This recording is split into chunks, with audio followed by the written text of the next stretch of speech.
Hello students, मैं हूं आपका एजुकेटर कमलाक्ष झा। 9 जनवरी 2021 का करंट अफेयर्स का ये लेक्चर आप लोग देख रहे हैं।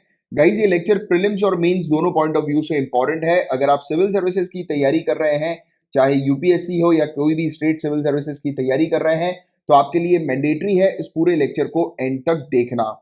एंड गाइस, लेक्चर के दौरान जो भी मैं आपको इंस्ट्रक्शंस देता हूं उसको आपको रेगुलरली रिलीजियसली फॉलो करना है।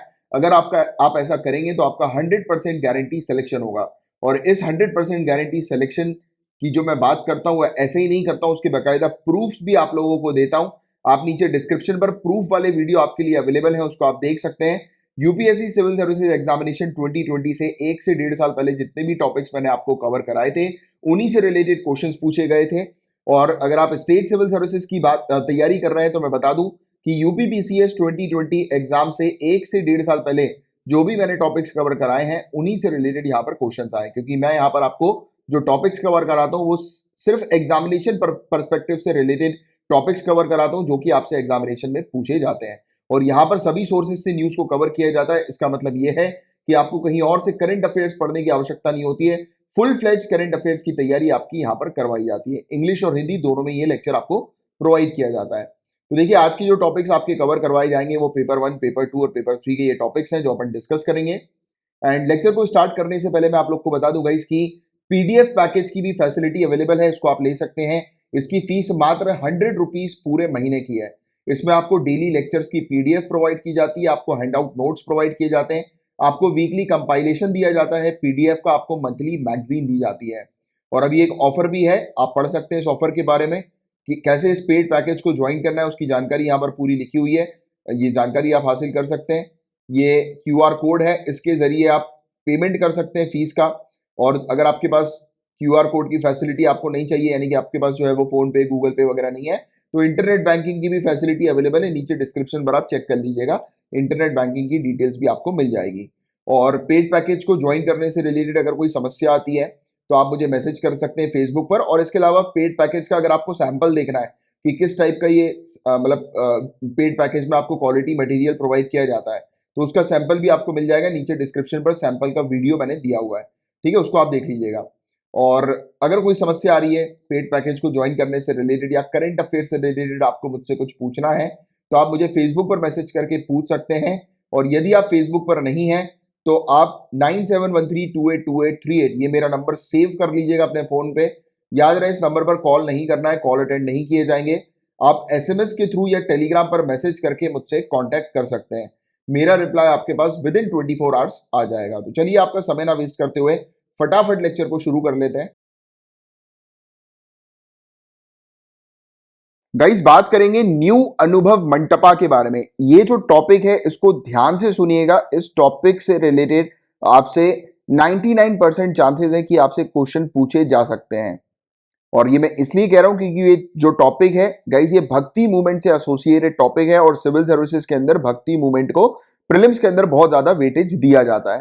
तो इससे रिलेटेड डायरेक्ट क्वेश्चन बन सकता है, बहुत ज्यादा चांसेस, 99% चांसेस है।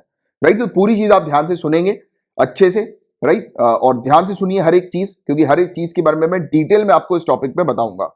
तो कर्नाटका के चीफ मिनिस्टर बीएस येदियुरप्पा के द्वारा अभी फाउंडेशन स्टोन रखा गया है न्यू अनुभव मंटपा का। राइट, और ये कहां पर रखा गया है? बसव कल्याण में रखा गया है, जो कि एक जगह हम लोग को देखने को मिलती है जहां पर 12वीं सेंचुरी के पोएट फिलोसोफर बसवन्ना जी रहा करते थे। अब देखिए, यहां पर आपसे क्या चीज पूछी जा सकती है। पहली चीज तो न्यू अनुभव मंटपा। न्यू अनुभव मंटपा जो है वो कहां पर है? कर्नाटका आपको ध्यान में रखना है, क्योंकि अगर ऐसा क्वेश्चन आ जाए कि ये कहां पर बनाया जा रहा है तो कर्नाटका, या फिर अनुभव मंटपा कहां पर था तो कर्नाटका आपको ध्यान में रखना है। और स्पेसिफिकली कर्नाटका में कहां पर? बसव कल्याण आप लोग को ध्यान में रखना है। और या फिर अगर ऐसा क्वेश्चन आ जाए कि बसव कल्याण क्या है, तो आपको पता होना चाहिए कि एक ऐसी जगह है जहां पर 12वीं सेंचुरी के पोएट फिलोसोफर बसवन्ना जी रहा करते थे। तो बसवन्ना जी से रिलेटेड अगर क्वेश्चन आता है तो आपको पता होना चाहिए कि 12वीं सेंचुरी के ये पोएट फिलोसोफर थे। क्योंकि ऐसे question choose the correct pair या मैच द फॉलोइंग में आ जाता है कि ये आपको एक तरफ लिखा रहेगा बसवन्ना, दूसरी तरफ जो है वो उनकी टाइमलाइन लिखी रहेगी कि किस टाइमलाइन पर थे ये। राइट, तो 12वीं सेंचुरी के ये पोएट फिलोसोफर थे बसवन्ना जी, या फिर बसवेश्वरा के नाम से ये जाने जाते हैं, या जनरली बसवा के नाम से भी इनको जाना जाता है। तो इनके अगर तीनों में से कोई भी चीज आ जाए, बसवेश्वरा है, बसवन्ना या फिर बसवा। तो आपको ये पोएट के बारे में थोड़ा सा क्लिक होना चाहिए, आइडिया लगना चाहिए, ये पोएट की यहां पर बात हो रही है, पोएट फिलोसोफर की। और ये जो अभी बनाया जा रहा है नया अनुभव मंटपा, कुछ इस प्रकार का ये दिखाई देगा, राइट। और बताया जा रहा है कि इस प्रोजेक्ट में शोकेस किया जाएगा 12वीं सेंचुरी के अनुभव मंटपा को। 12वीं सेंचुरी में अनुभव मंटपा हुआ करता था जिसको एस्टैब्लिश किया गया था बसवन्ना जी के द्वारा। तो ये आपको ध्यान में रखना है, अनुभव मंटपा 12वीं सेंचुरी की एक बिल्डिंग थी जिसको एस्टैब्लिश किया था बसवन्ना जी ने। अब ये बिल्डिंग क्यों इतनी इंपॉर्टेंट थी गाइस, तो देखो इसको पूरे दुनिया भर का पहला पार्लियामेंट कहा जाता है। ये इंडिया की बात नहीं हो रही है, पूरे दुनिया भर के पहले पार्लियामेंट की बात हो रही है जिसको अनुभव मंटपा बोला जाता है। ये चीज बहुत अच्छे से याद रखना, क्वेश्चन बनेगा पूरे दुनिया भर का पहला पार्लियामेंट जो है वो कौन सा है, तो अनुभव मंटपा आपको ध्यान में रखना है। अब पार्लियामेंट इसको क्यों कहा गया, तो आपको तुरंत क्लिक करना चाहिए, लॉजिक एकदम सामने लगाओ आप कि पार्लियामेंट के अंदर क्या होता है, डिबेट्स और डिस्कशन होती है पार्लियामेंट के अंदर, आप जानते हैं राइट। कानून बनाया जाता है, कानून बनाने से पहले डिबेट्स होता है पार्लियामेंट के अंदर। तो ये एक ऐसी बिल्डिंग थी जहां पर फिलोसोफर्स, सोशल रिफॉर्मर्स और भी सोशियो इकोनॉमिक बैकग्राउंड के सभी प्रकार के लोग, मेन और वुमेन दोनों यहां पर मौजूद होते थे और यहां पर वेरियस चीजों के बारे में डिस्कशन किया जाता था। सभी लोग जो है वो खुले में जो भी यानी कि सोशल कोई प्रैक्टिस चल रही है, किसी प्रकार का डिस्क्रिमिनेशन हो रहा है, तो खुलकर हर चीज के बारे में डिस्कशन करते थे, राइट। तो ये चीज हम लोग को यहां पर देखने को मिलती थी। और अभी जो ये बिल्डिंग बनाई जाएगी, बताया जा रहा है जिसका भी फाउंडेशन स्टोन रखा गया है, ये याद रखिएगा कल्याण चालुक्य स्टाइल ऑफ आर्किटेक्चर के आधार पर बनाई जाएगी। कल्याण चालुक्य वास्तु शैली के आधार पर इसका निर्माण किया जाएगा। तो ये चीज आप लोग को ध्यान में रखनी है, ठीक है। बेसिक से फैक्ट्स है, प्रीलिम्स पे आ सकते हैं। थोड़ी सी बात करेंगे बसवन्ना जी के बारे में। जैसे मैंने आपको बोला इनको बसवन्ना जी के नाम से जाना जाता है, या फिर इन जनरल इनको बसवा के नाम से जाना जाता है, या फिर बसवेश्वराय के नाम से भी इनको जाना जाता है। तो इनके बारे में अपन थोड़ी सी बात करेंगे, इनके विचारों के बारे में, इनके योगदान के बारे में। तो 12वीं सेंचुरी के ये फिलोसोफर, स्टेट्समैन और कन्नड़ पोएट के तौर पर ये हमें देखने को मिलते थे। सोशल रिफॉर्मर थे ये, और किस समय पर ये हम लोग को देखने को मिलते थे, 12वीं सेंचुरी पर तो थे, बट उस समय कौन सा राजा था या कौन सी डायनेस्टी थी, अगर ऐसा क्वेश्चन आ जाए तो कर्नाटक के अंदर कलचुरी डायनेस्टी उस समय हम लोग को देखने को मिलती थी। कलचुरी डायनेस्टी के जो राजा थे बिजाला वन, तो इन्हीं के रीजन में ये हम लोग को बसवन्ना जी देखने को मिलते थे, राइट। फिलोसोफर, पोएट फिलोसोफर आप कह सकते हो। और बसवन्ना जी सोशल अवेयरनेस क्रिएट करते थे, यानी कि सामाजिक भेदभाव, अंधविश्वास, रीति रिवाजों का खंडन करते हुए ये लोगों के बीच में अवेयरनेस क्रिएट करते थे अपनी पोएट्री के थ्रू, क्योंकि पोएट फिलोसोफर के तौर पर ये हमें देखने को मिलते थे। तो अपनी पोएट्री के थ्रू सोशल अवेयरनेस क्रिएट करते थे, समाज के कल्याण के लिए सामाजिक जागरूकता जो है वो उसका प्रसार करते थे, उसको प्रमोट करते थे, स्प्रेड करते थे अपनी पोएट्री के थ्रू। और इस चीज को वचन के नाम से जाना जाता है या वचनास के नाम से जाना जाता है। तो ये चीज ध्यान में रखना, कभी कभी ये भी क्वेश्चन बन सकता है कि वचनास या वचन जो है वो किससे एसोसिएटेड है, तो ये बेसिकली पोएट्री हम लोग को देखने को मिलती है बसवन्ना जी की, राइट। तो ये चीज आपको ध्यान में रखना है, इसी पोएट्री के आधार पर ये लोगों के बीच में सोशल अवेयरनेस क्रिएट करते थे। इन्होंने रिजेक्ट किया था जेंडर और सोशल डिस्क्रिमिनेशन को। अब देखो 12वीं सेंचुरी का टाइम था, पीरियड था, उस समय आप जानते हैं कि जो लो कास्ट के जो लोग हुआ करते थे उनके ऊपर अत्याचार हुआ करता था, उनको मंदिरों में एंटर करने नहीं दिया जाता था, उनको काफी सारी सभाओं में बैठने नहीं दिया जाता था, उनको इवन जो पूजा वगैरह जो होती है उसमें रिचुअल्स वगैरह जो होते हैं उसमें उनको पार्टिसिपेट करने नहीं दिया जाता था, इवन जो मंत्र वगैरह जो पढ़े जाते हैं उसको उन्हें सुनने तक नहीं दिया जाता था। और same goes for women also, महिलाओं को भी इसी प्रकार से डिस्क्रिमिनेशन फेस करना पड़ता था। तो ये इन सब चीजों के खिलाफ थे, सुपरस्टिशन रिचुअल्स के खिलाफ थे ये, यानी कि अंधविश्वास और रीति रिवाजों के खिलाफ थे, उसका इन्होंने खंडन किया था। इन्होंने इंट्रोड्यूस किया था अनुभव मंटपा को। जैसा मैंने भी आपको बताया, अनुभव मंटपा क्या था, पहला पार्लियामेंट पूरे दुनिया भर का था, यहां पर डिबेट्स और डिस्कशन हुआ करता था, खुले में यहां पर डिस्कशन हुआ करता था, आध्यात्मिक और सांसारिक सवालों पर खुलकर चर्चा हुआ करती थी, राइट। तो ये चीज हमें देखने को मिलता था, उसमें सभी मेन और वुमेन को बुलाया जाता था, वेलकम किया जाता था, सभी सोशल इकोनॉमिक बैकग्राउंड के लोग यहां पर मौजूद होते थे, फिलोसोफर्स मौजूद होते थे, सोशल रिफॉर्मर्स, समाज सुधारक यहां पर मौजूद होते थे, राइट, अनुभव मंटपा में। तो इसकी शुरुआत जो है वो करी थी बसवन्ना जी ने, ठीक है। तो ये चीज आपको थोड़ी सी पता होनी चाहिए। एक लीडर के तौर पर इन्होंने डेवलप किया था और इंस्पायर किया था एक नया डिवोशनल मूवमेंट, एक भक्ति आंदोलन का नेतृत्व इनके द्वारा किया गया था, जिस भक्ति आंदोलन का नाम है वीर शैव्य। तो ये चीज बहुत इंपॉर्टेंट है, डायरेक्ट आ सकता है वीर शैव्य भक्ति आंदोलन की शुरुआत किसके द्वारा की गई थी, तो बसवन्ना या फिर बसवा या फिर बसवेश्वरा अगर ऑप्शन में लिखा होता है तो वो चीज आपको थोड़ी सी ध्यान में रखनी है। और वीर शैव की बात करें तो भगवान शिव के कट्टर उपासक के तौर पर ये हमें देखने को मिलते थे। हीरोइक वर्शिपर ऑफ शिवा, वीर शैव जिनको कहा जाता है, यानी कि एक मूवमेंट है जिसमें जो लोग जो इस मूवमेंट में पार्टिसिपेट करते थे, हिस्सा बनते थे, वो शिव जी को वर्शिप किया करते थे, राइट। और इस पर्टिकुलर मूवमेंट की जो जड़ें हैं, रूट्स हैं, वो हमें मिलती हैं 7वीं से लेकर 11वीं सेंचुरी में। एक ट्रेडिशन था, कौन सा ट्रेडिशन था? शैव नयनार परंपराओं ट्रेडिशन, तो जो कि तमिल भक्ति मूवमेंट के अंडर हमें नजर आता था 7वीं से 11वीं सेंचुरी के बीच में। तो यहीं पर ही वीर शैव की रूट्स देखने को मिलती हैं, यानी कि वीर शैव की उत्पत्ति जो हुई है वो इसी से हम लोग को देखने को मिली है, पुराने मूवमेंट्स वगैरह से देखने को मिली है। और इसके अलावा बसवा जी की बात करें तो इन्होंने रिजेक्ट कर दिया था टेंपल वर्शिप को और रिचुअल्स को, कि कोई भी रिचुअल्स वगैरह फॉलो ना करे, क्योंकि ब्राह्मण्स जो है वो रिचुअल्स वगैरह का नेतृत्व करते थे, लीड करते थे। और हमें देखने को मिलता था कि वो फिर मतलब नजर आता था सामने कि उस समय जो ब्राह्मण जो थे वो अलाउ नहीं करते थे जो लो कास्ट के जो लोग हैं उनको मंदिरों में एंटर करने के लिए, रिचुअल्स वगैरह को प्रैक्टिस करने के लिए। तो बहुत सारी चीजें, बहुत सारे रिस्ट्रिक्शन इस प्रकार से देखने को मिलते थे, तो उसके खिलाफ थे ये, राइट। और इन्होंने डायरेक्ट भगवान शिव की पूजा करने पर काम करना शुरू कर दिया। लोगों को बोला कि भगवान शिव की डायरेक्ट पूजा करो, आप भगवान शिव के सिंबल्स वगैरह जो है वो कैरी कर सकते हो, जैसे कि रुद्राक्ष हो गया, भगवान शिव का त्रिशूल हो गया कि हाथ में त्रिशूल बना लिया, राइट। तो इस प्रकार की चीजें, जैसे कि माथे पर हम लोग को देखने को नहीं मिलता कि वो राख वगैरह लगा ली जाती है, और या फिर शिवलिंग पर इन्होंने मेनली फोकस किया, शिवलिंग का सिंबल वगैरह लोग बाग जो है वो अपने पास पहन लें, अपने पास लगा लें, राइट। तो इस प्रकार की प्रैक्टिस जो है वो इनके द्वारा शुरू कर दी गई थी। और बसवेश्वराय की बात करें तो ये पहले कन्नीगढ़ थे, कन्नीगढ़ यानी कि कर्नाटका के सिटीजन, तो पहले कन्नीगढ़ थे जिनके सम्मान में एक स्मारक सिक्का जो है वो हम लोग को देखने को मिलता है, राइट। कमेमोरेटिव कॉइन जो है वो जारी किया गया था। और क्योंकि इनके सोशल रिफॉर्म यानी कि इनके समाज सुधारों के लिए इनको सम्मानित करते हुए इनके नाम पर एक स्मारक सिक्का जो है वो जारी किया गया था, तो याद रखिएगा। और इवन हमारे ऑनरेबल प्राइम मिनिस्टर ने 2015 में उद्घाटन किया था बसवेश्वराय जी का स्टैचू, और ये लंदन में इसका उद्घाटन किया गया था। लंदन में रिवर थेम्स हम लोग को देखने को मिलती है, वहां पर लंबेत है तो लंदन के अंदर, तो वहां पर ये चीज की गई थी। इनका जो स्टैचू है वो लंदन में भी है, ये चीज आपको ध्यान में रखनी है, ठीक है। आगे की बात करें, ये पूरी समरी है, जो पूरी चीज मैंने आपको एक्सप्लेन करी ना, ये पूरी चीज यहां पर लिखी हुई है बसवन्ना जी के बारे में और शरण मूवमेंट के बारे में। तो शरण मूवमेंट जो है इसको इन्होंने हेड किया था।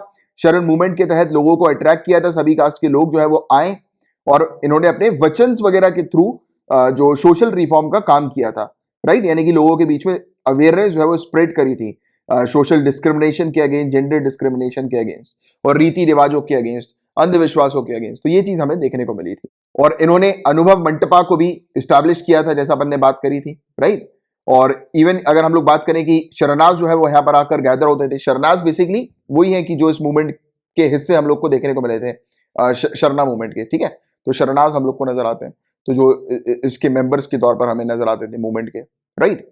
तो ये चीज है। और इवन इन्होंने एक बार ये भी किया था, इन्होंने एक विवाह समारोह जो है उसका आयोजन किया था, एक वेडिंग का आयोजन किया था, जिसमें दूल्हा जो है वो लोअर कास्ट के थे और दुल्हन जो थी वो ब्राह्मण जाति की हमें देखने को मिली थी। तो ये चीज भी इन्होंने करी थी, राइट। शरण आंदोलन ने जाति व्यवस्था के अंतिम गढ़ को चुनौती दे दी थी इसी प्रकार से। तो ये वाली भी एक आपको नॉलेज होना चाहिए इस प्रकार की चीजों का, क्योंकि प्रीलिम्स से ऐसी चीजें कई बार स्टेटमेंट वाइज पूछ ली जाती है।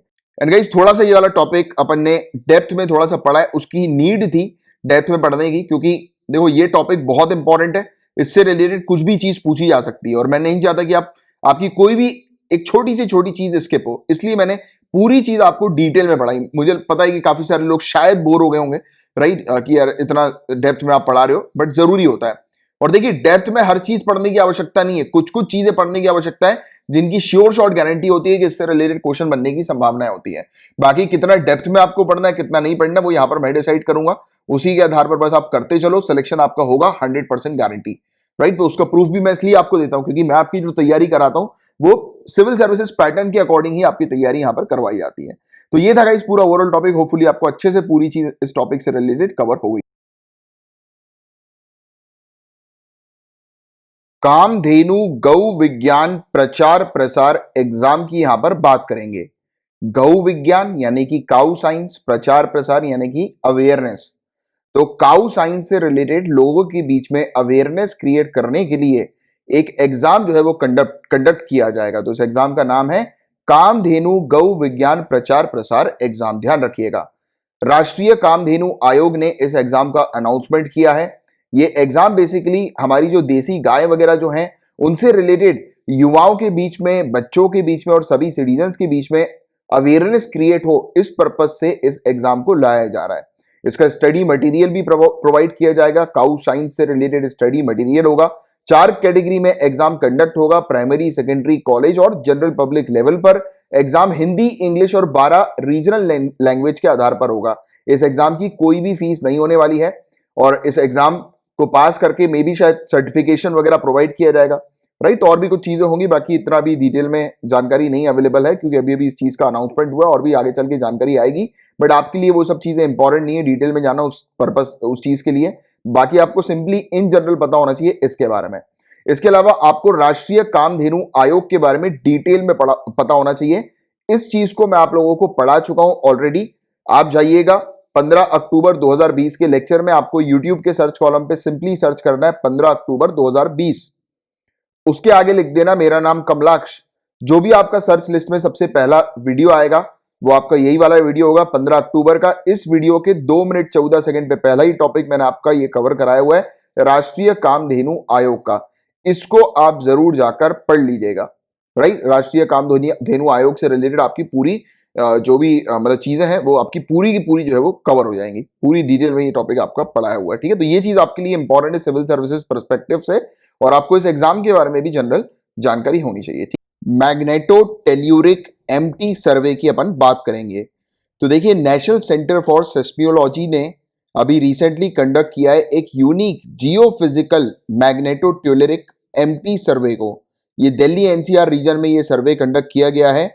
ये सर्वे किस चीज के बारे में पता लगा रहा है? ये बेसिकली ऐसी लोकेशंस का पता लगा रहा है जहां पर अर्थक्विक आने की संभावना है, जहां पर सेस्मिक हजार्ड जो है वो हो सकता है। तो उसकी एक्यूरेट जानकारी जो है वो लेने पर, उसका आकलन करने पर ये सर्वे जो है वो हम लोग को देखने को मिल रहा है। ये हेल्प करेगा काफी सारी एजेंसीज को, जिसके थ्रू वो एजेंसीज क्वेक रेजिस्टेंट बिल्डिंग्स बनाएंगी। क्वेक रेजिस्टेंट यानी कि ऐसी बिल्डिंग तैयार की जाएंगी जिसको अर्थक्विक का ज्यादा, यानी कि अर्थक्वेक के कारण उस बिल्डिंग को ज्यादा नुकसान ना हो, तो ऐसी बिल्डिंग्स बनाई जाएंगी। इंडस्ट्रियल यूनिट्स तैयार किए जाएंगे, स्ट्रक्चर क्रिएट किए जाएंगे जैसे कि हॉस्पिटल्स और स्कूल्स। एमटी मेथड क्या होता है? एमटी यानी कि मैग्नेटो टेल्यूरिक मेथड, जिसको कहते हैं एमटी मेथड। तो ये एक जियोफिजिकल मेथड हम लोग को देखने को मिलता है जहां पर नेचुरल टाइम वेरिएशन धरती की मैग्नेटिक और इलेक्ट्रिक फील्ड्स का लगाया जाता है, ये समझने के लिए कि जो जियोलॉजिकल जो है अंडरग्राउंड जो हम लोग को स्ट्रक्चर्स देखने को मिलते हैं धरती के नीचे, तो उसकी किस प्रकार से प्रोसेस हो रही है, क्या चेंजेस उसके अंदर आ रहे हैं, जिसके थ्रू अर्थक्वेक का एक अच्छा अंदाजा लगाया जा सके। और ये एक रिलायबल टेक्निक बताई जाती है अर्थक्वेक का अंदाजा लगाने के पर्पस के लिए। तो ये चीज है गाइस जिसके बारे में आपको एक अच्छी जानकारी होनी चाहिए एमटी सर्वे के बारे में। सिर्फ इतनी सी चीज, बस बेसिक सी चीज पता होनी चाहिए प्रीलिम्स पॉइंट ऑफ व्यू से। गाइस, एग्जाम्स को जो क्वालिफाई किया जाता है तो उसमें आप जानते होंगे काफी सारे अलग अलग कोटा होते हैं। OBC quota, SC, ST, women quota, right. तो अलग अलग कोटास हम लोग को देखने को मिलते हैं। तो इसमें हम लोग समझेंगे हॉरिजॉन्टल और वर्टिकल कोटास क्या होते हैं, और ऑनरेबल सुप्रीम कोर्ट ने इस हॉरिजॉन्टल और वर्टिकल कोटास के बारे में क्या कहा है, तो इसको समझते हैं अपन। तो ऑनरेबल सुप्रीम कोर्ट ने Saurabh Yadav versus state of Uttar Pradesh के केस में क्लैरिफाई किया है वर्टिकल और हॉरिजॉन्टल रिजर्वेशंस के बारे में। जो मुद्दा जो था, जो केस जो सामने आया था, वो अलग अलग जो क्लासेस जो हम लोग को रिजर्वेशन की देखने को मिलती है, तो उसके ऊपर ये मुद्दा था कि सिलेक्शन प्रोसेस जो है वो कांस्टेबल की पोस्ट को फिल करने के पर्पस के लिए हम लोग को देखने को मिला था मुद्दा। हालांकि ये चीज इंपॉर्टेंट नहीं है, मेनली वर्टिकल और हॉरिजॉन्टल रिजर्वेशन आप लोग को समझना थोड़ा सा जरूरी है। तो देखो, वर्टिकल रिजर्वेशन में क्या होता है। अब वर्टिकल लाइन कैसी होती है, ये देखो, ये सीधी वाली लाइन जो होती है वर्टिकल लाइन हम लोग को देखने को मिलती है, ठीक है। मैं आपको समझाने के लिए क्या कर सकता हूँ, एक काम करता हूँ, मैं बॉक्स लेके आता हूँ आप लोगों के लिए, ठीक है। ये जो है, ये क्या है, वर्टिकल लाइंस हम लोग को देखने को मिल रही है, ठीक है। इसको समझना जैसे कि एक ग्रीन वाली जो है वो एक कोटा है, रेड वाली जो है वो दूसरा कोटा है, और मान लेते हैं ब्लैक वाली, ब्लैक बनानी है अपना, येलो वाली तीसरा कोटा है, ठीक है। ये हम लोग को अलग अलग कोटास देखने को मिल रहा है। तो वर्टिकल रिजर्वेशन कौन सा होगा? शेड्यूल कास्ट, शेड्यूल ट्राइब या ओबीसी जो है वो उनको वर्टिकल रिजर्वेशन की एक कैटेगरी में आता है। तो ये शेड्यूल कास्ट, शेड्यूल ट्राइब और ओबीसी, ठीक है। यानी कि टोटल जितनी भी पोस्ट निकली है उसके लिए schedule caste, schedule tribe, OBC के लिए रिजर्वेशन मौजूद है। ठीक है, अब हॉरिजॉन्टल रिजर्वेशन में क्या हम लोग को देखने को मिलता है कि दूसरी कैटेगरीज मौजूद होती है, जैसे कि वुमेन, वेटरन्स, ट्रांसजेंडर कम्युनिटी या फिर इंडिविजुअल विद डिसेबिलिटीज। तो ये सब हम लोग को देखने को मिलती है। तो ये कौन सी कैटेगरी हो गई? ये हॉरिजॉन्टल रिजर्वेशन की कैटेगरी। हॉरिजॉन्टल वाली लाइन जो होती है वो ऐसी होती है जो कट करती है पूरी लाइनों को। तो इसमें मैं दूसरा कलर आप लोग के लिए लेकर आता हूं समझाने के लिए। ठीक है, एक मिनट रुकना, सॉरी ये लाया मैं इधर। अब ये हॉरिजॉन्टल कैटेगरी है तो इसको मैं ऐसे रख देता हूं और ऐसे करके ऐसे ले जाता हूं, इसका कलर चेंज कर देता हूं, कुछ और कलर ले आता हूं, ये वाला कलर ले आता हूं। ठीक है, तो जैसे ये महिलाओं का है, ये जैसे मान लेते हैं पर्सन विद डिसेबिलिटी का एक कोटा हम लोग को देखने को मिल रहा है। ठीक है, एक महिलाओं का और एक पर्सन विद डिसेबिलिटी का कोटा है। तो ये चीज अपन ने करी। ठीक है, तो ये आपको क्या समझ में आया? ये वाली जो लाइनें हैं वो हम लोग को वर्टिकल देखने को मिल रही हैं और ये वाली हॉरिजॉन्टल हम लोग को देखने को मिल रही है। अब इसमें आपको समझना क्या है?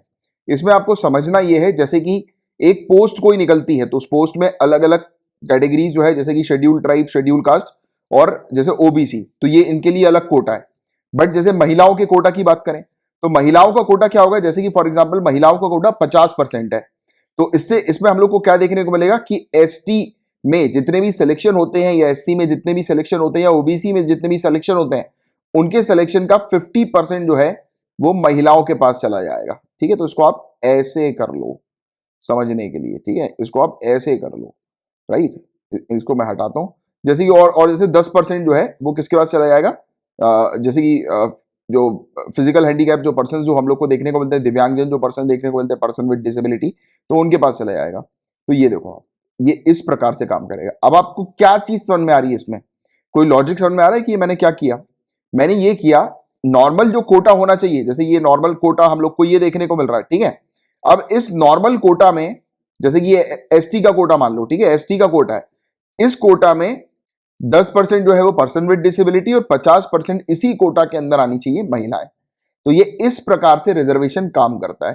ठीक है, जैसे कि एक एसटी महिला होंगी तो वो इसमें ले ली जाएंगी, यानी कि मतलब जितनी भी एसटी लोग हैं, एसटी लोगों में महिलाएं जो है 50% होनी चाहिए, 50% एसटी महिलाएं होनी चाहिए, राइट, इसके अंदर, और 10% ये होने चाहिए पर्सन विद डिसेबिलिटी इसके अंदर, एसटी की ही कैटेगरी के अंदर। तो ये इस प्रकार से हम लोग को चीजें देखने को मिलती है। ठीक है, तो समझ पा रहे हो बातों को? तो ये चीज है यहां पर। तो इसको मैं आपको थ्योरी में एक बार समझा देता हूं, शायद जो चीज अभी क्लियर नहीं होगी मे बी शायद एग्जांपल से, तो वो थ्योरी से शायद आपको और अच्छे से हो जाए। तो वर्टिकल रिजर्वेशन में रिजर्वेशन जो होते हैं शेड्यूल कास्ट, शेड्यूल ट्राइब और अदर बैकवर्ड क्लासेस के लिए, तो इनको रेफर किया जाता है वर्टिकल रिजर्वेशन के तौर पर।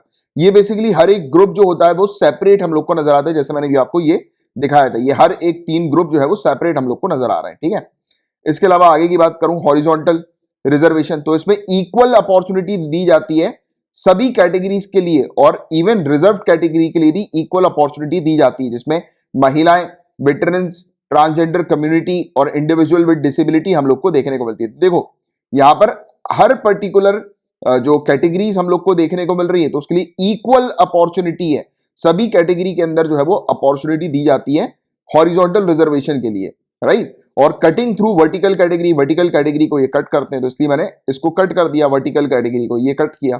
तो जिससे कि क्या हो रहा है यहां पर, यानी कि जैसे कोई पर्सन विद डिसेबिलिटी है तो अगर एसटी, वो पर्सन विद डिसेबिलिटी एसटी है तो उनको एसटी के यानी कि जो रिजर्वेशन है उसमें उनको उतना फायदा मिलना चाहिए, यानी कि इक्वल फायदा जो है वो मिलना चाहिए। अगर 10% जो है वो रिजर्वेशन दिव्यांगजन पर्सन के लिए रखा गया है, पीडब्ल्यूडी के लिए रखा गया है, पर्सन विद डिसेबिलिटी के लिए, तो 10% जो है वो, अगर कोई पर्सन विद डिसेबिलिटी एसटी है तो वो एसटी की कैटेगरी में 10% की श्रेणी में जो है वो आ जाएंगे। तो ये इस प्रकार से चलेगा। ठीक है, जनरल की कैटेगरी में 10% जो है वो एसटी हमें देखने को मिलता है, ऐसा भी चलता है। ये हॉरिजॉन्टल जो है वो सभी में इसको इक्वल अपॉर्चुनिटी जो है वो प्रोवाइड की जाती है। तो इस प्रकार से जो है ये हम लोग को नजर आता है वर्टिकल और हॉरिजॉन्टल रिजर्वेशन। क्लियर हुई पूरी पिक्चर?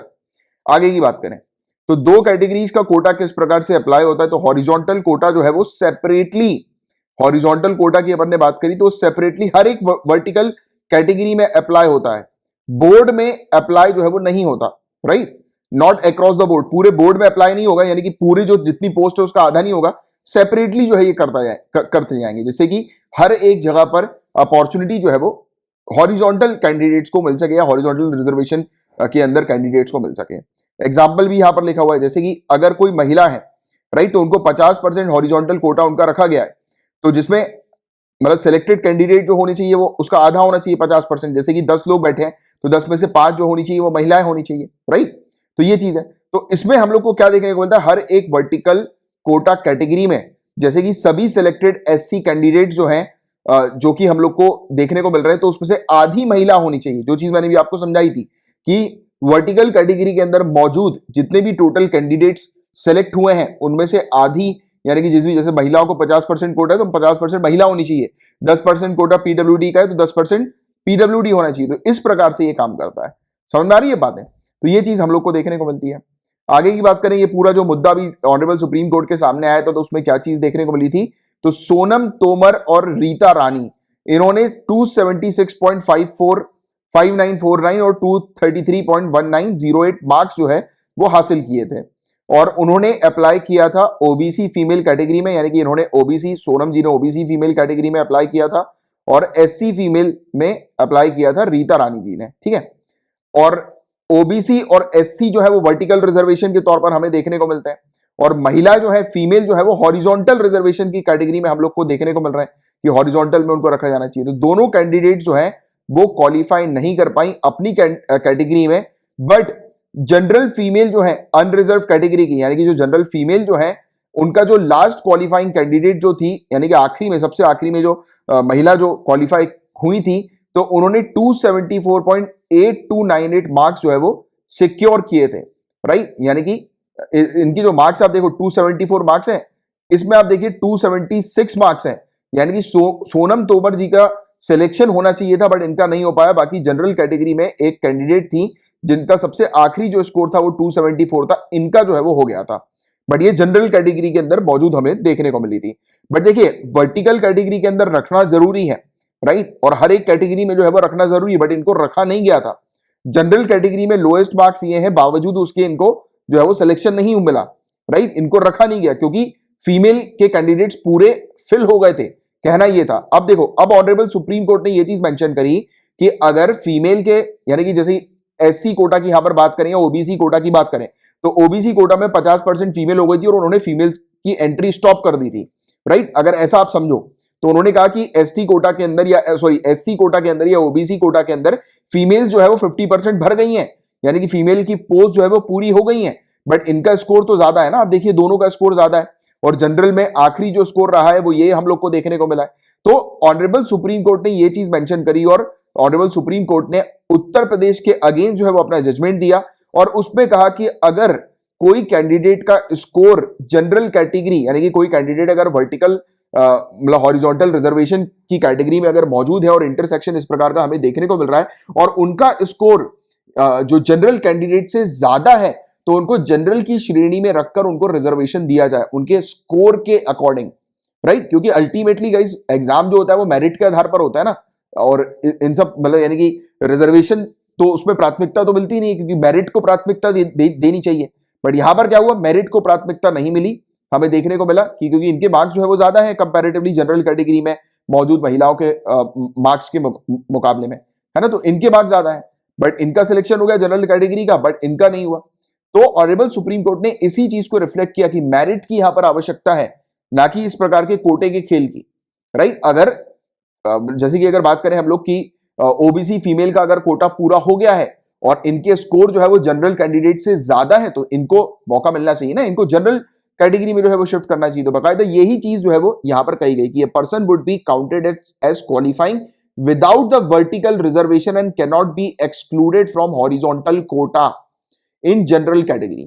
तो ये चीज हम लोग को देखने को मिल रही है कि उस व्यक्ति को जो है वो जनरल कैटेगरी के आधार पर रिजर्वेशन मिलना चाहिए, है ना। तो ये चीज हमें देखने को, क्योंकि उनका स्कोर जो है वो बेटर है तो उनको जनरल कैटेगरी में शिफ्ट किया जाए, ना कि उनको एससी कैटेगरी के अकॉर्डिंग जो है वो रखा जाए। क्योंकि वर्टिकल जो है, इसको आप वापस देखो, आप देखो इधर देखो, आप इधर देखो आप। अब मैं एक और बॉक्स बना देता हूं आपका, सॉरी ये पूरे बॉक्स बन गए, ये वाला बॉक्स मैं एक और बनाता हूं और ये मैं कर रहा हूं जनरल कैटेगरी के लिए। तो इसका कलर अपन थोड़ा सा चेंज करते हैं, ये वाला, ठीक है। इसका जनरल कैटेगरी के लिए अपन ने रखा। अब महिलाओं का कोटा जो है वो 50% है, तो ये 50% तो सभी में लागू हो रहा है ना, सिर्फ एससी और एसटी में तो लागू नहीं हो रहा, सभी में लागू हो रहा है ये 50%। जनरल भी इसमें इंक्लूडेड हम लोग को नजर आ रहा है। अगर कोई ओबीसी महिला है, राइट, बट वो ओबीसी के सेक्शन में अगर पूरी फुल हो गया उनका, बट उनका स्कोर जो है वो ज्यादा है, तो वो जनरल कैटेगरी में भी तो आ रही है ना, क्योंकि इंटरसेक्शन इसका हम लोग को देखने को मिल रहा है, तो ये जनरल कैटेगरी के अंदर भी मौजूद हो रही है। तो टेक्निकली इस ये वाली चीज ऑनरेबल सुप्रीम कोर्ट ने जो समझाई है ये हॉरिजॉन्टल सेक्शन के बारे में, तो हॉरिजॉन्टल सेक्शन तो सभी में जो है वो अप्लाई होता है ना, तो महिलाओं को यहां पर भी रखना है, यहां पर भी मेंशन करना है, तो महिला तो है, महिला जो है वो हॉरिजॉन्टल के अंदर है, तो उसको हॉरिजॉन्टल के पर्सपेक्टिव से रखा जाए, राइट। तो होपफुली आपको जो है वो कॉन्सेप्ट अच्छे से क्लियर हुआ होगा, क्योंकि यही सब कॉन्सेप्ट जो होने चाहिए वो बहुत अच्छे से क्लियर होने चाहिए गाइस, तभी जाकर आपके माइंड में जो है वो अच्छी क्लैरिटी जो है वो डेवलप होती है। अगर समझ में नहीं आ रहा तो वापस दोबारा से एक एक पॉइंट जो मैंने अभी आपको बताया उसको समझने की कोशिश करो, पूरी चीज जो है वो अच्छे से आपको क्लियर हो जाएगी, ठीक है। तो ये था पूरा ओवरऑल टॉपिक जो अपन ने अभी देखा। गाइस बात करेंगे टॉय कैथॉन 2021 के बारे में। तो टॉय की यहां पर बात हो रही है, खिलौने की बात हो रही है, तो खिलौने बनाने को लेकर ये कैथॉन हम लोग को देखने को मिल रहा है। तो इस पर अपन बात करते हैं कि स्पेशल काइंड का हैकेथॉन है, जहां पर स्टूडेंट्स और टीचर्स मौजूद होंगे, स्कूल्स और कॉलेजेस के, डिजाइन एक्सपर्ट्स यहां पर होंगे, टॉय एक्सपर्ट्स यहां पर होंगे, स्टार्टअप यहां पर होंगे, यानी कि एक ऐसा प्लेटफॉर्म होगा जहां पर ये सभी लोग मौजूद होंगे और ये मिलकर किस चीज पर काम करेंगे, आइडियाज के ऊपर काम करेंगे कि हमारी भारतीय संस्कृति और लोकाचार, स्थानीय लोक कथाओं तथा न्याय को एवं भारतीय मूल्य प्रणालियों पर आधारित खिलौने और खेल को विकसित करने का काम करेंगे, यानी कि नए नए आइडियाज लेकर आएंगे, जैसे कि हमारा जो इंडियन कल्चर है, हमारे जो इंडियन हीरोज हैं, राइट, तो वो बेसिकली उनके ऊपर आधारित गेम्स वगैरह बनाने के ऊपर आइडियाज जनरेट किए जाएंगे कि कैसे इस प्रकार की गेम्स बनाई जाए जो कि Indian culture, Athos, local heroes वगैरह के ऊपर, फॉकलोर के ऊपर, इंडियन वैल्यू सिस्टम के ऊपर जो है वो मौजूद हम लोग को देखने को मिले, राइट। तो ये चीज है, इंटर मिनिस्टेरियल इनिशिएटिव है, ये कौन सी मिनिस्ट्रीज इसमें इन्वॉल्व है, तो ministry of education, ministry of women and child development, ministry of textiles, ministry of information and broadcasting, DPIIT, ministry of MSME, innovation cell, education ministry और AICTE। तो ये सब मौजूद है, इंटर मिनिस्टेरियल इनिशिएटिव इसके पीछे हम लोग को नजर आ रही है। गाइस सेबी ने कुछ नए नियमों की बात करी है कि जो नई कंपनीज होती हैं जो कि शेयर्स और डिबेंचर्स के लिए ओपन अप होती हैं या फिर स्टॉक एक्सचेंजेस के लिए ओपन होती हैं, कि जो भी कंपनी अपने शेयर जो है वो बेचना चाहती है, राइट, तो स्टॉक एक्सचेंज मार्केट में जब वो उतरती है कोई भी कंपनी, राइट, तो उस कंपनी को क्या क्या चीजों को फॉलो करना पड़ेगा, तो उसके लिए कुछ रूल्स रेगुलेशन सेबी लेकर आई है। अभी इसने रूल्स रेगुलेशन का प्रस्ताव रखा है, तो उस पर अपन थोड़ी सी बात करेंगे, तो बेसिक डिटेल जानेंगे इस टॉपिक से रिलेटेड। बट इस टॉपिक में आगे बढ़ने से पहले एक आपके लिए छोटा सा क्वेश्चन है, देखते हैं किसको इसका आंसर बताए। बेसिक जनरल नॉलेज का क्वेश्चन मैं आपसे पूछ रहा हूं, ये दोनों एनिमल्स हम लोग को कौन से देखने को मिलते हैं स्टॉक एक्सचेंज मार्केट में, ये दोनों एनिमल्स जो है उनके नाम क्या है, फर्स्ट क्वेश्चन। सेकेंड क्वेश्चन, इन दोनों एनिमल्स जो है वो किस लिए हम लोग को जाने जाते हैं स्टॉक एक्सचेंज के अंदर, किस पर्पस के लिए, यानी कि क्या चीज ये रिफ्लेक्ट करते हैं दोनों एनिमल्स, तो इसके बारे में नीचे कमेंट बॉक्स पर आंसर लिखकर बताइएगा। तो देखिए टॉपिक ये है कि security and exchange board of India ने एक डिस्कशन पेपर सामने लेकर आए रिव्यू पर्पस के लिए, कि जो भी नए एंट्रेंट्स है, यानी कि जो भी नई नई कंपनी जो कि सेटअप करने वाली है स्टॉक एक्सचेंजेस या फिर डिपॉजिटरीज, जिसको MIIs कहा जाता है, मार्केट इंफ्रास्ट्रक्चर इंस्टीट्यूशंस कहा जाता है, तो उनकी जो ओनरशिप है, उनका गवर्नेंस नॉर्म जो है वो किस प्रकार से होगा, तो इसके बारे में इन्होंने प्रपोजल रखे हैं, कुछ प्रस्ताव रखे हैं। जैसे कि एक रेसिडेंट प्रमोटर है, पहली बात तो यह है कि प्रमोटर क्या होता है, तो कंपनी को जो शुरू करने वाले जो व्यक्ति होते हैं उनको प्रमोटर्स कहा जाता है। तो ये जो रेसिडेंट प्रमोटर है, रेसिडेंट प्रमोटर यानी कि हमारी कंट्री के प्रमोटर जो है, जो कि MII सेटअप्स करते हैं, यानी कि इन शॉर्ट जैसे कि एग्जांपल के तौर पर वो अपनी कंपनीज के शेयर्स एंड डिबेंचर जो है वो बेचना चाह रहे हैं, राइट, उस मार्केट में, स्टॉक एक्सचेंज मार्केट में अपनी कंपनी को उतरवाना चाह रहे हैं, तो उस समय वो रेसिडेंट प्रमोटर जो है वो उस कंपनी के अंदर 100% तक अपनी शेयर होल्डिंग रख सकते हैं, अगर वो रेसिडेंट प्रमोटर है तो, याद रखिएगा, राइट, और इसको 10 सालों में 51% या फिर 26% तक जो है वो नीचे गिरा सकते हैं। तो ये चीज यहां पर बताई जा रही है। तो आप ये कह सकते हो कि एक रेसिडेंट प्रमोटर के पास 51% या फिर 26% की तो मतलब शेयर होल्डिंग उसके पास होनी चाहिए। फॉरेन प्रमोटर अगर होते हैं तो, यानी कोई कंपनी के फॉरेन प्रमोटर है कोई, तो और अगर वो फाइनेंशियल एक्शन टास्क फोर्स के मेंबर के जुरिस्डिक्शन, यानी कि जो FATF का जो क्षेत्र अधिकार जिन जिन कंट्रीज में हम लोग को देखने को मिलता है, तो उसके मेंबर के तौर पर हम लोग को अगर ये नजर आते हैं, तो फिर और अगर वो अपनी कंपनी में MII को सेटअप कर रहे हैं, तो उनके पास 49% तक की शेयर होल्डिंग होनी चाहिए, और इसको ये 10 सालों में गिराकर 26% या फिर 15% तक ला सकते हैं। तो ये चीज यहां पर बताई जा रही है, उससे ऊपर जो है वो नहीं जाएगा इनकी मतलब शेयर होल्डिंग। आगे की बात करें, फॉरेन इंडिविजुअल्स या फिर कोई एंटिटीज है जो कि एफएटीएफ की मेंबर क्षेत्र के मेंबर की जो क्षेत्र अधिकार जो होते हैं उनके वहां पर नहीं हम लोग को देखने को मिलती है, राइट, एफएटीएफ की मेंबर क्षेत्र अधिकार के तौर पर। तो वो 10% जो है वो एक्वायर कर सकते हैं अपनी शेयर होल्डिंग एमआईआईज में, और कोई भी व्यक्ति जो कि प्रमोटर हम लोग को देखने को मिलता है वो एक्वायर कर सकता है 25% की शेयर होल्डिंग। तो ये चीज जो है वो यहां पर बताई जा रही है, यानी कि अदर देन प्रमोटर, प्रमोटर नहीं है कोई व्यक्ति उस कंपनी का, तो वो 25% की शेयर होल्डिंग जो है वो होल्ड कर सकते हैं। जैसे कोई भी आम आदमी तो 25% तक की एक कंपनी में अपना हिस्सा जो है, अपना शेयर जो है वो ले सकते हैं। ये तो ये कुछ नए रूल्स एंड रेगुलेशन है, हालांकि इसके बारे में इतनी जानकारी रखने की आपको आवश्यकता नहीं है, बट फिर भी एक बेसिक जनरल आपको आइडिया होना चाहिए। यहां पर आपको मेनली पता होना चाहिए फाइनेंशियल एक्शन टास्क फोर्स के बारे में। एफएटीएफ का टॉपिक बहुत ज्यादा इंपॉर्टेंट है। मैंने कुछ नहीं तो इस टॉपिक को आपको मतलब कुछ नहीं तो 7-8 बार तो आराम से पढ़ाया हुआ है एफएटीएफ का टॉपिक, एफएटीएफ का। तो जिन भी स्टूडेंट्स ने पहले प्रीवियस लेक्चर्स में ये टॉपिक डिटेल में पढ़ा हुआ है, प्लीज नीचे कमेंट बॉक्स पर आप अपनी मैगजीन से एक बार पहले तो पढ़ लीजिएगा, रिवाइज कर लीजिएगा, और नीचे कमेंट बॉक्स पर वो डेट लिख दीजिएगा कि किस डेट पर मैंने एफएटीएफ का टॉपिक पढ़ाया था, जिससे कि मेरे दूसरे स्टूडेंट जो अभी नए नए फॉलो कर रहे हैं तो उनको वो टॉपिक आसानी से मिल जाए। और अगर कोई कमेंट बॉक्स पर रिप्लाई नहीं कर रहा है गाइस, तो आप मुझसे पूछ लेना। अगर आपको एफएटीएफ का टॉपिक पता करना है कि मैंने कहां पर पढ़ा है, तो फिर मैं आपको लिंक जो है वो प्रोवाइड करा दूंगा उस दिन की, ठीक है। तो ये था गाइस पूरा ओवरऑल टॉपिक जिसकी आपको जानकारी होनी चाहिए। नेशनल इंफ्रास्ट्रक्चर पाइपलाइन की गाइस बात करेंगे, तो देखिए ये जो टॉपिक है एक रिपीटेड टॉपिक है, मैंने आप लोग को ये टॉपिक ऑलरेडी कवर कराया हुआ है 13 अगस्त 2020 के लेक्चर में। तो आप इस लेक्चर के 54 मिनट 44 सेकंड पे आप जाएंगे तो आपको ये टॉपिक मिल जाएगा, जरूर देख लीजिएगा, काफी ज्यादा इंपॉर्टेंट ये टॉपिक है नेशनल इंफ्रास्ट्रक्चर पाइपलाइन का।